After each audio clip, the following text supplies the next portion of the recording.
more in terms of women as the share of the vote. You see that there in the lower left-hand corner pocket is 52% of the vote in 2020. So there is 1 percentage point more. Again, I'm being specific here. Wow. These numbers may change during the night. So it looks, though, like a little bit fewer men, a little bit more women. Let's now go to North Carolina, where we don't have numbers yet. So yeah, because those polls close in 10 minutes. So stand by. So we are going to have some interesting data on that. Inside the states, we will be able to say how the men and women are breaking down by candidate, which we can't do yet nationally. Really interesting. John Dickerson, thank you for squeezing that in. CBS Morning's co-host, Gayle King, is here as well. We've covered a lot of these elections. Yes, we have. And I know you were just in Pennsylvania. It was a great piece this morning where you talked to a lot of voters. What was the sense you got? I was just in Pennsylvania, you're right. And listen, they know how crucial their vote is. They know they're a battleground state. They know that they're key to both campaigns. They're taking it very, very seriously. I want to follow up on what Cecilia said about Donald Trump sowing the seeds of, if he doesn't win, that it's rigged. He met very loud and proud Trump supporters who said unequivocally, if he doesn't win, we know this is rigged and that we will be out in the streets. That was number one. Number two, I was struck by undecided, because I said, when I met them, are you really undecided or are you just not declared? No, we're really undecided. And I met some people that said, I'm not going to make up my mind until I get into the booth today. Pennsylvania had early voting of 25%, so 75% of Pennsylvania voters were planning to vote today. But I was struck by one guy, Eric, who said, I don't like the Republican candidate, but I like the Republican policies. I like the Democratic candidate, but I don't like the Democratic policies. So that may also explain why there's such a difference there. And then the woman that really got to me was Peaches, who was a bartender, mid-40s, black woman, who said, I'm not voting for either one of them. They haven't deserved my vote. And I said, how can you feel this way mid-40s in this country? Okay, let's see. No, this it? But he won all the other 6 battleground states. So she doesn't need to win all of them. All she needs to win are the 3 big ones, which is Wisconsin, Michigan, Pennsylvania. If she wins those 44 electoral college votes, then she is home and dry. She gets to the 270 mark. For Donald Trump, he has to win, like I said, he has multiple options. He has to win the Sun Belt. If he wins North Carolina and Georgia and Arizona, where he's been leading by over 2 points for the last couple of weeks now, if he wins those 3 states, then he just needs to win one of Wisconsin, Michigan, or Pennsylvania, and it's quite possible that he wins 1 out of 3, as opposed to Harris, who has to win all 3 for her path to 270. Right, Zaka, hi, this is Avantika, and what a grueling and polarizing campaign it has been, and it's just a few moments from now when those states will be called in. We've already gotten the initial inputs about how Kentucky has gone Trump's way and Vermont, but, you know, after this grueling and polarizing campaign, how is it out there? Just take us through the buzz. I'm sure, you know, there are a lot of excitement, a lot of anticipation. It's a historic presidential election, and you've, you know, been covering it all along. So just give us a sense of the kind of reactions. What are the people feeling from where you're reporting from? All right. I'm here at the Howard University, which is the alma mater of Kamala Harris. She's expected to be here, we know, at some point in the night, depending on which way the results go. But look at the atmosphere here. You've got the stage that is set. You've got the U.S. flag all across that stage. You've got chairs lined up. Students of the Howard University who are there in the audience. So she's expected here, along with her running mate, Tim Walz. She's expected to make, depending on the result, either a victory speech or a concession speech. I don't expect that to happen anytime before, certainly 11 p.m. Eastern, maybe even post-midnight going into the next day. But I think here, you know, there's a lot of, you know, music and festivity, and it's like a celebration. It's a bit like how the Harris campaign ended on a very optimistic note, on a note of hope and change, as opposed to the Trump campaign, which ended in a very dark, you know, dour kind of note. The question is, which of the 2 bases were motivated enough to turn out in larger numbers today? We do know that in places like Philadelphia, for example, there were huge voter turnout, even in Georgia, in Nevada. Ultimately, it boils down to which of the 2 bases was more enthused to turn out and vote for their candidate. you are going to see record turnout in this election, perhaps even surpassing what we saw in 2020. And with that, I have to step off from this location, but I'm going to continue to give you live hits from the Howard University here in Washington, D.C., the alma mater of Kamala Harris, the vice president, who's expected here in the next few hours for her either victory or concession speech, depending on which way the night goes. Oh, absolutely, Dhaka. We'll keep coming back to you. Let me go straight across now to my colleague Akanksha Swaroop. In fact, Akanksha getting us all those reactions from New York. She's joining us from where all the buzz is usually. Times Square, Akanksha, the action never stops there. It's been a knife's edge race in most of the states in United States of America. What a historic presidential campaign it has been. It's been full of twists and turns. So what is the sense that you're getting from the ground? New York historically has been always leaning towards the Democrats, except perhaps for one borough. But it's been a nail-biting election, and you've been in the midst of all of it. Bro. Absolutely, Avantika. And, you know, as you rightly pointed out, this is a city that never sleeps. And I am here at Times Square to just give you a quick glimpse of where I am. I'm going to request my VJ Arpit. Well, they paused her. It is a very colorful lot over here. New Yorkers, you know, what you find over here in Times Square are quite a loud, crazy bunch. But at the same time, they're very fiercely protective and private about their political beliefs. So one has to really, you know, ease them into sharing what is it that is on their minds. And that is something that I had to do. But to tell you, as you rightly highlighted, that New York has been a Democratic stronghold, and it continues to be so. There are 5 boroughs over here, including Manhattan, Queens. The only borough that happens to be Republican is Staten Island. But as far as New York is concerned, last time they opted for a Republican president. That was in the year 1984, and that was Ronald Reagan. Ever since, there's only been a spate of Democratic presidential candidates. So that's the scene in New York City. But the issues that are governing this election, basically to put it in black and white, it's a battle between economy versus freedom. Versus, you know, that is what Kamala Harris stands for, and economy is what Donald Trump's trying to spin this election around. He's been attacking the Democrats that they've ruined the American economy, and in fact, if he were to come to power, he will be resurrecting it, which of course the Democrats have been strongly refuting, because they are, you know, they are of the view that no, after the pandemic there was the economy was hit, but they managed to sort of cushion the impact of the pandemic on the American economy, and that inflation was bound to happen, yet it was much controlled. But unemployment happens to be an issue that perhaps the Democrats, if they were to enter the White House yet again, will have to look into. At the same time, Kamala Harris, and I think Zaka has also been talking about it, you know, the Democrats have been burning the midnight oil, especially when it is about door-to-door campaigning, Avantika. I think what's been a very decisive factor in this entire presidential election is the way the Republicans have chosen to campaign versus the Democrats. Republicans have made their election rallies larger than life. It's a lot about masculine, nationalistic rhetoric versus the Democrats, who've in fact gone door-to-door, urging voters to come out and cast their vote. 100,000 to say the least have been approached just at the doors, and Kamala Harris has approached many of them.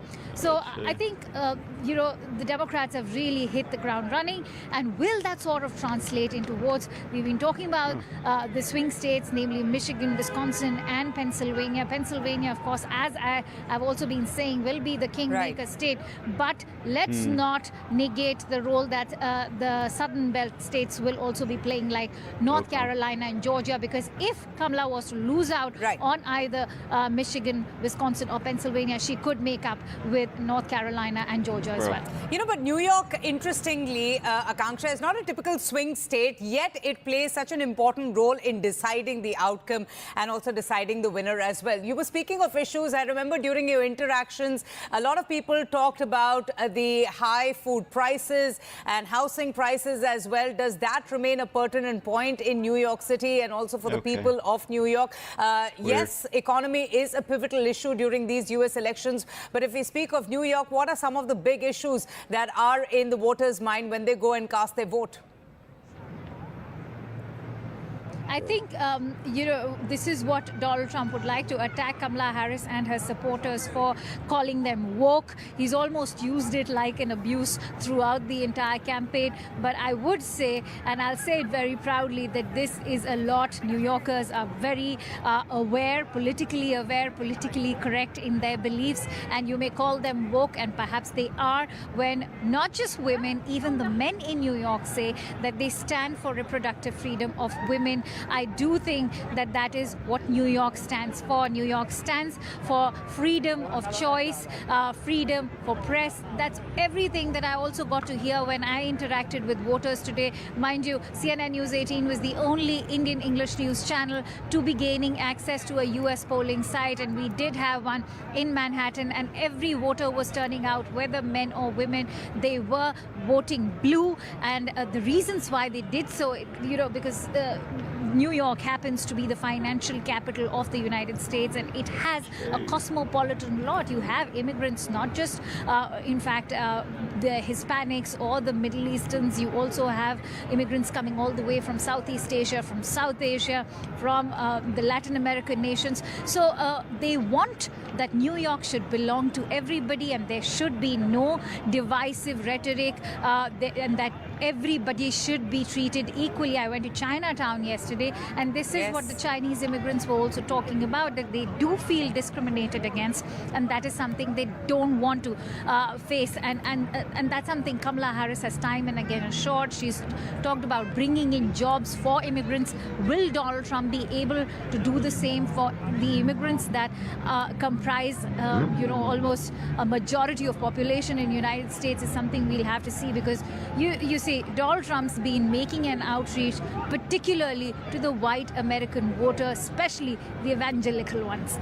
Interesting, Akanksha. Kindly stay on with me. We have Professor Peter Kuznick. He's the Professor of History and Director, Nuclear Studies Institute at the American University from Washington, D.C. We also have Dr. Sampath Shivangi, who's a national delegate with the Republican Party. But coming to you, Professor Kuznick, what an election it has been. In fact, it has literally been a coin toss of an election, neck and neck, Donald Trump and Kamala Harris, with such a tightly contested election. And you have now the Americans going out and cast their ballots for what is going to be a historic presidential election that could profoundly change the country and the world as well. Your thoughts? I think this is the most consequential election, certainly in our lifetime, and possibly in American history. The views of the two candidates, and even more, their personalities, characters, and temperaments, are totally divergent. Kamala Harris is following in the footsteps of Joseph Biden. So she's in some ways a traditional Democrat with a disturbingly hawkish foreign policy.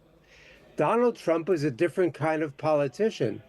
He is, his MAGA forces and his views represent a certain kind of fascism. And he already tried to overturn one election. He's been impeached twice. He's a convicted felon, and yet he makes these appeals to the darkest side of the American mind and personality, and yet he still has the support of nearly half of the American people.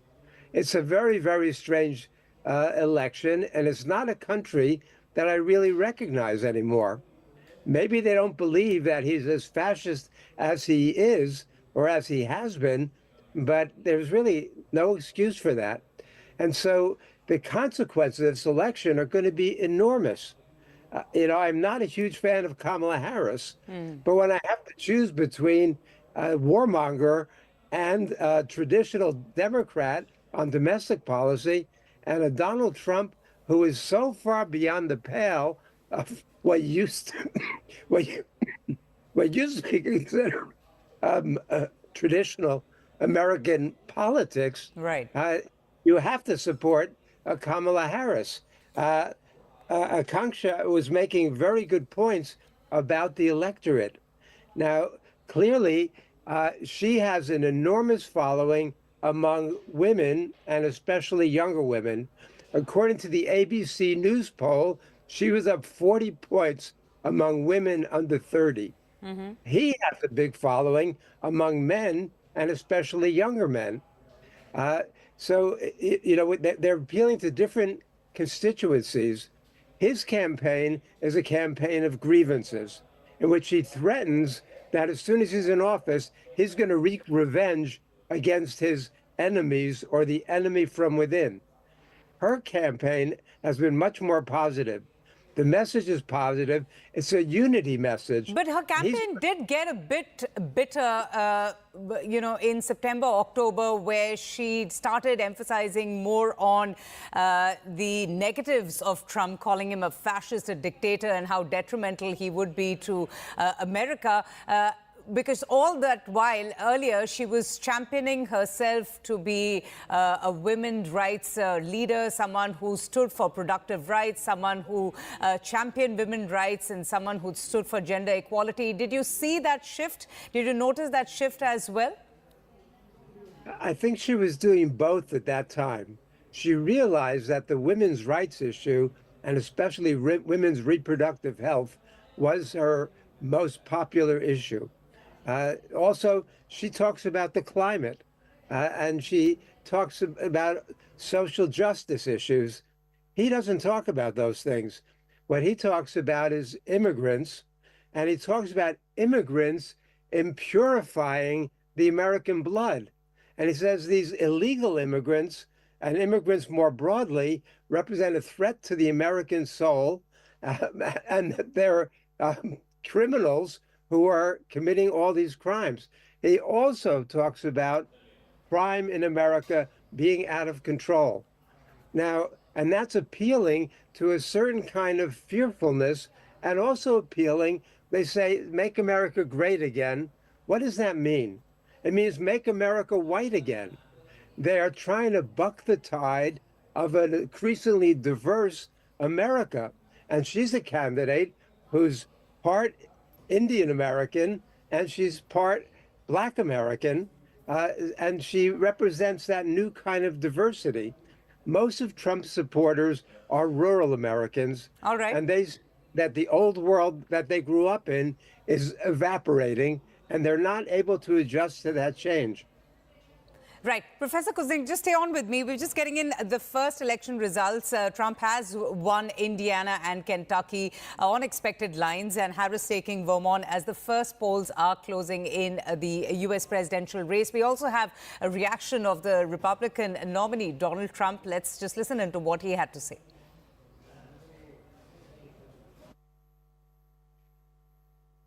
Stay in line. Don't let them take you off that line.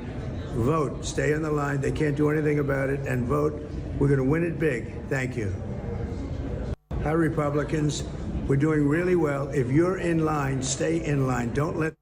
All right. Dr. Sampath, I wanted to get you in here now, and nice to speak to you as well. Now, I want to talk about Donald Trump and just how he has come back from political abyss. As Professor Kuznig was saying, it's a remarkable and extraordinary reversal of fortunes, because when he lost in 2020, it seemed the death knell of his political career. But he's back, and he's been relevant for good 9 years. What makes him tick with the American population?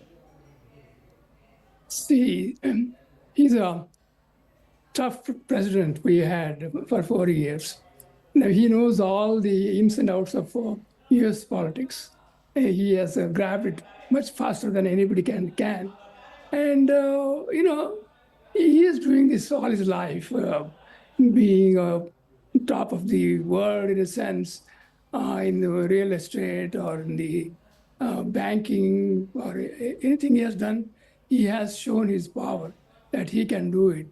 See, anybody after losing and after having such a unusual debacle he had after he was out of the presidency, but he did not take it for no. He continued to sustain his power, continue his wit and wisdom to be back in the country. Despite having an unprecedented criminal conviction against him and a series of indictments, I mean, there's something about Trump that the American population clearly likes. Yeah, see, the most important part, when he was president for 4 years, I'm just giving an example. The gas price were like $1.50, $1.60. Now it went to $5 to $6 per gallon in the U.S., especially in California and those areas. It was very high. People could not afford, basic amenities, so they wanted Trump back. I said, this guy will save us and he will make us survive in life because they cannot. The grocery prices went 30 to 40% high, and the average middle-class man or woman could not afford high cost of groceries, high cost of gas, high cost of electricity, and to sustain, to heat, and in the winter time, it was impossible. People, were bankrupt. So what else they can say? Suppose I'm in trouble, I will remember the God who is going to help me, not the guy who is on the street. Biden, we see. I have nothing against Kamala Harris. I'm Indian, of course, I declare. But see, have you heard, ever has he declared she is Indian American or Indian heritage? At least in my memory, she never has